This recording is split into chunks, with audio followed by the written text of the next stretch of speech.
My name is Mika'il DeVeaux, and I am the Executive Director of Citizens Against Recidivism, a New York City-based nonprofit organization.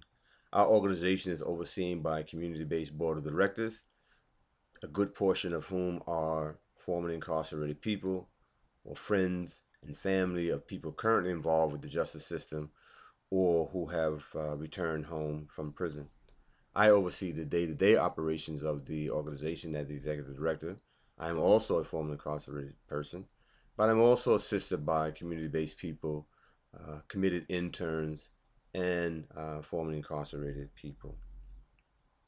Our organizations believe that no one organization can change the justice system alone.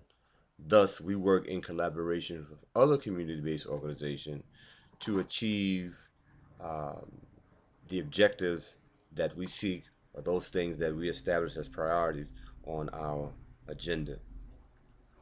We believe that those close to the problem are also closest to the solution.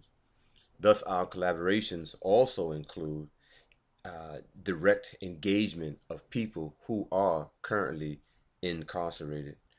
We are also aided by an advisory board of people, mainly men, who are currently incarcerated in the prison system in New York State, mainly because 94% of those who are incarcerated are men. We have formerly incarcerated women on our board of directors who leads in establishing our agenda related to women's issues. Members of our advisory board hold positions of leadership in New York State Prison, mainly in organizations such as lifers groups, long-termers groups, self-help groups, or groups that have a cultural component to them. Formerly incarcerated people who come home from prison continue to work with our organization. They generally facilitate panel discussions or workshops related to prison or justice issues.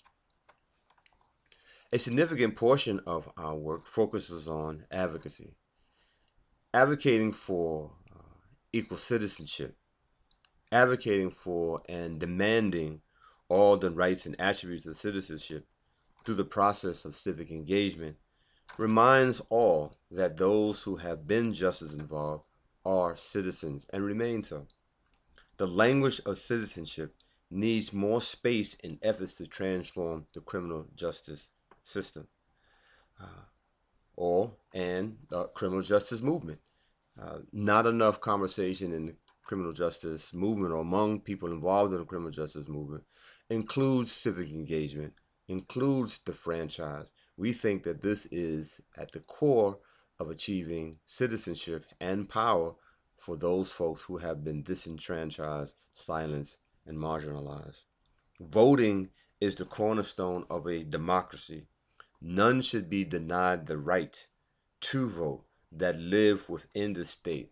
There's no law that says that a conviction of a misdemeanor or felony bars one from being a citizen.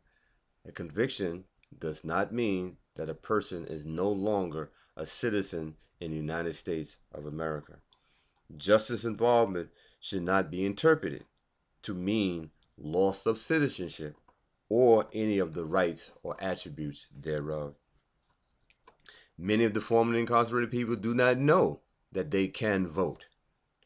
Those eligible for discharge do not know that they can initiate activity prior to their release that ensures that they will be able to vote when they are released.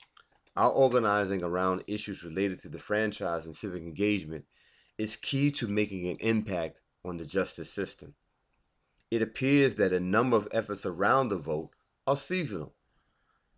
We want our voter education, voter registration, and issues related to civic engagement to be consistent and sustained throughout the year, every year.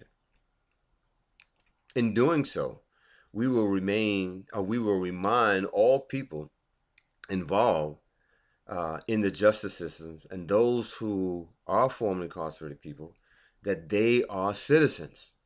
it is important to remind people that those involved in the justice system, those who have served their time and completed a sentence, are citizens.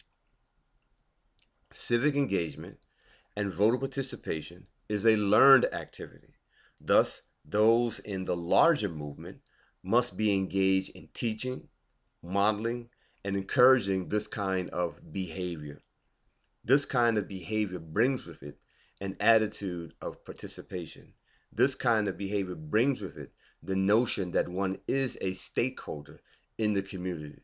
This kind of behavior brings with it the idea that one can and should demand that political leaders be accountable to issues that affect their lives. In this instance, we're talking about the lives of people who have been involved in the justice system, as well as the people that are in the communities where they live. This form of engagement permits us to encourage our constituency, once they receive knowledge of their rights, to vote, to get involved, to participate, to be active, to be advocates for others similarly situated. It is also an action to bring about personal and systemic change.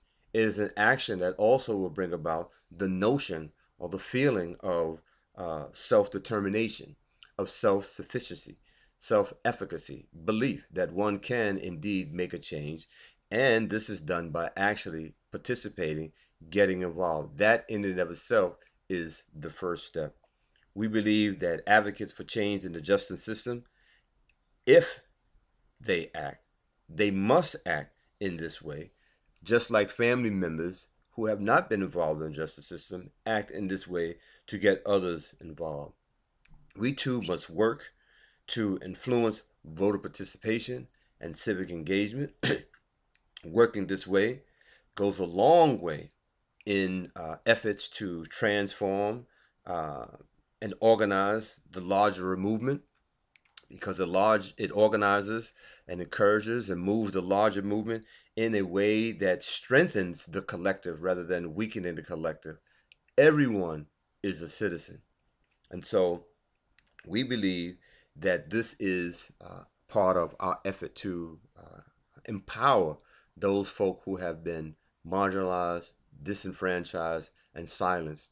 And the first step in empowerment is to work to change consciousness, or work to change the way people conceptualize their situation, work to change the